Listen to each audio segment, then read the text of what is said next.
about the majestic beauty of the great state of California and what a singular opportunity it would be for me to experience the wilderness before school starts. Be honest. Can you really picture me camping? I ask her, tucking dark corkscrew curls behind my ears. Not camping, Zorie, she says.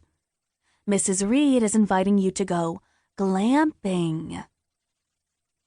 Dressed in gray tunic scrubs embroidered with the clinic's logo, she leans across the front desk and talks in an excited, hushed voice about the wealthy client who's currently relaxing on an acupuncture table in the back rooms, enjoying the dated yet healing sounds of Enya, patron saint of alternative health clinics around the world.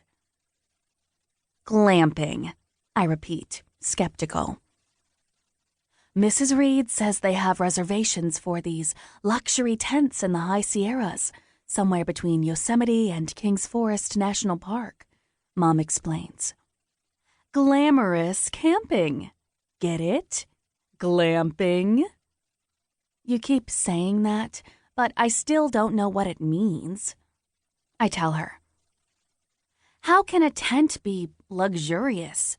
Aren't you sleeping on rocks? Mom leans closer to explain.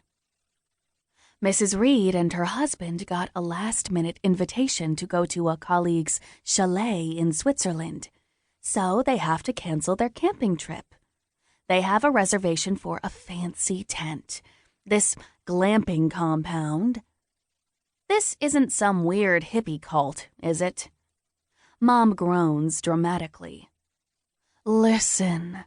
They have a chef who prepares gourmet meals, an outdoor fire pit, hot showers, the works. Hot showers, I say, with no small amount of sarcasm.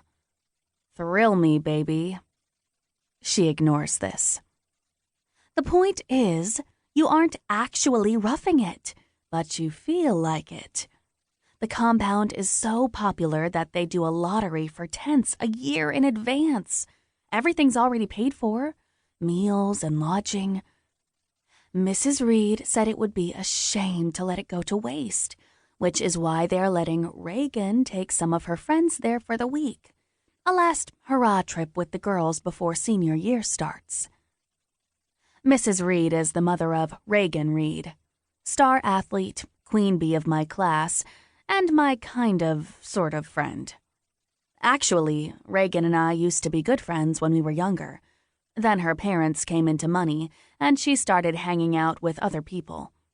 Plus, she was training constantly for the Olympics. Before I knew it, we just grew apart.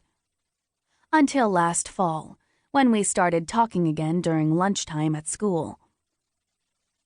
Would be good for you to spend some time outside, Mom says, fiddling with her dark hair, as she continues to persuade me to go on this crazy camping trip. The Perseid meteor shower is happening next week, I remind her. She knows I am a strict planner. Unexpected twists and surprises throw me off my game, and everything about this glamping trip is making me very, very anxious. Mom makes a thoughtful noise. You could bring your telescope to the glamping compound. Stars at night, hiking trails in the day. Hiking sounds like something Reagan could be into. She has rock-hard thighs and washboard abs. I practically get winded walking 2 blocks to the coffee shop, a fact of which I'd like to remind Mom, but she switches gears and plays the guilt card.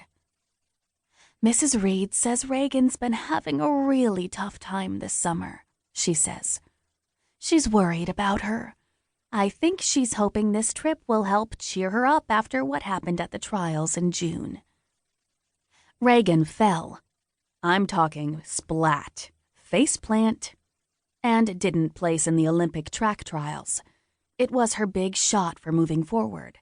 She basically has no chance at the next Summer Olympics and will have to wait 4 more years. Her family was heartbroken. Even so, it surprises me to hear that her mother is worried about her.